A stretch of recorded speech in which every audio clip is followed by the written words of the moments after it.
I have no idea. That's how the people of the world would have to vote on different laws. Those kinds of questions, though, would be settled, I think, within nations through national laws. The whole idea of a federation is it doesn't deal with all the problems of the world. Local governments deal with local problems, state governments, state problems, etc. So the World Federation, as I see it, only deals with those questions that are global problems that can't be solved by the nations by themselves. The reason why I ask is because I feel like the war on drugs, like, is a global problem. I mean, like... Well, then if there's a global problem that affects many different nations and national governments and national laws can't solve that problem, then that would be something that a world democracy would have to deal with. Have you heard that there's a Swedish billionaire who's like set up a contest for creating UN 2.0 and like the prize pool is like $5 million in the first prize? Have you heard about that? Yes, and that's another example of different groups creating the idea of a world constitution, how to reform the United Nations, okay? So the UN does wonderful work under its current pattern of UN Charter under a very limited budget. The question is, how can it be reformed and changed? How can it be more democratic so that it is able to solve global problems that can't be solved currently? And I wanted to ask you, you talked about the democratic governments as examples, you know, on the first sheet of paper.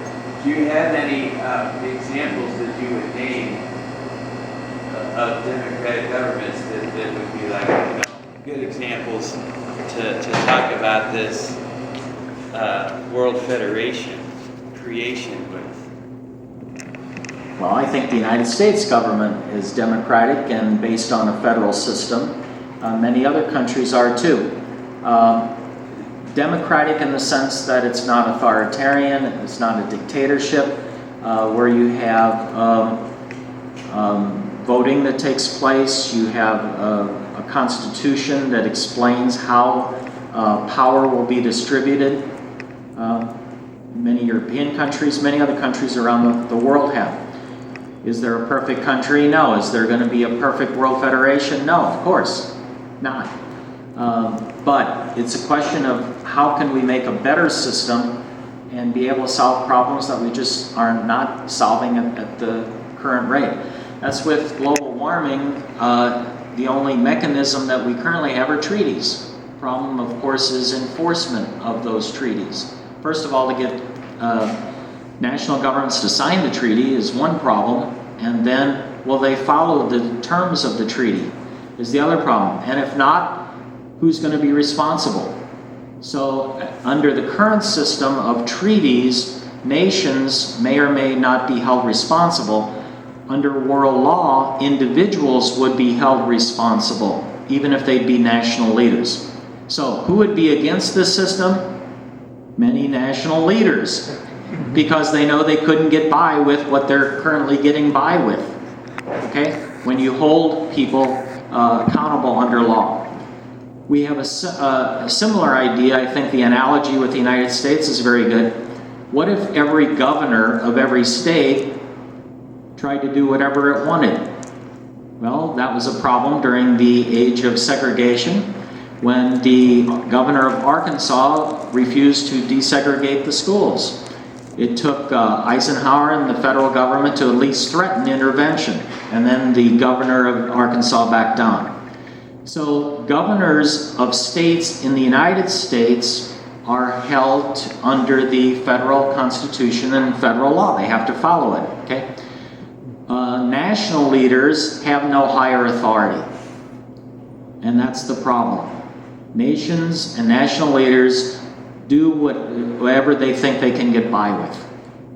So, for example, when Russia was an aggressor towards the Ukraine, so the UN, I mean, they have no power to really do anything? Well, when you say the UN, what is the UN? The UN is nothing but an organization of the nations of the world. So, who would do anything? The Security Council. Would you have a UN Security Council resolution against Russia?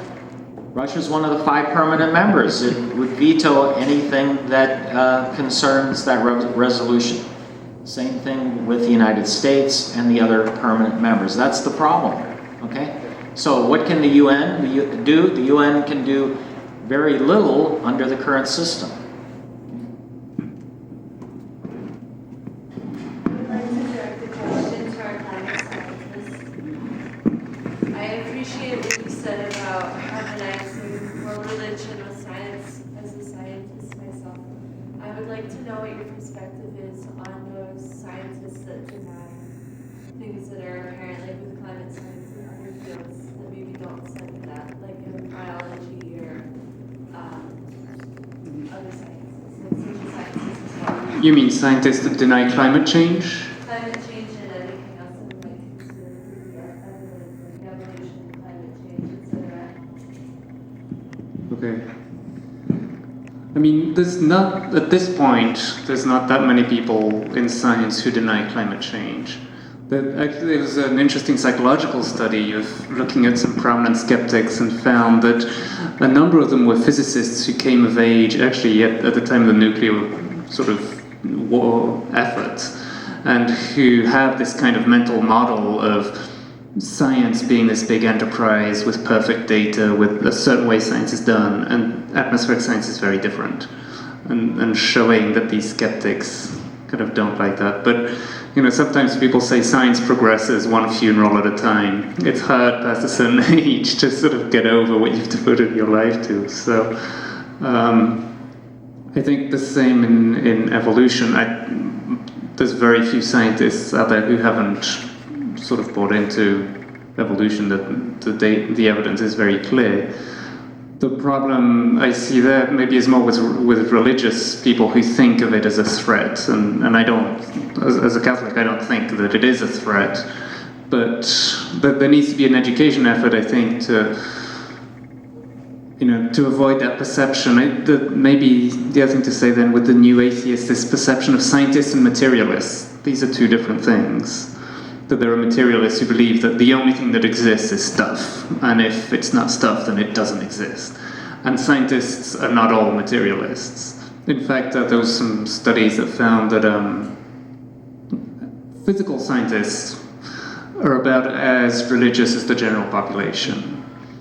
Biologists a little less, and the worst with English professors. So.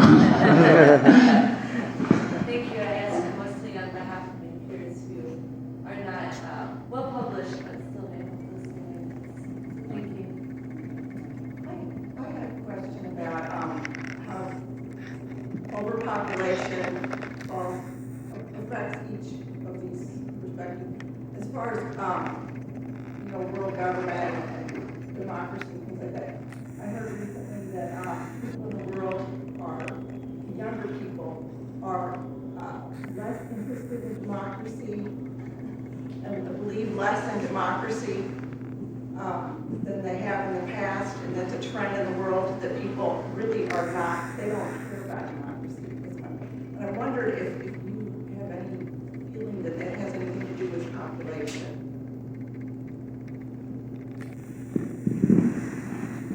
Well, as far as feelings towards democracy, I'd say, what's the alternative?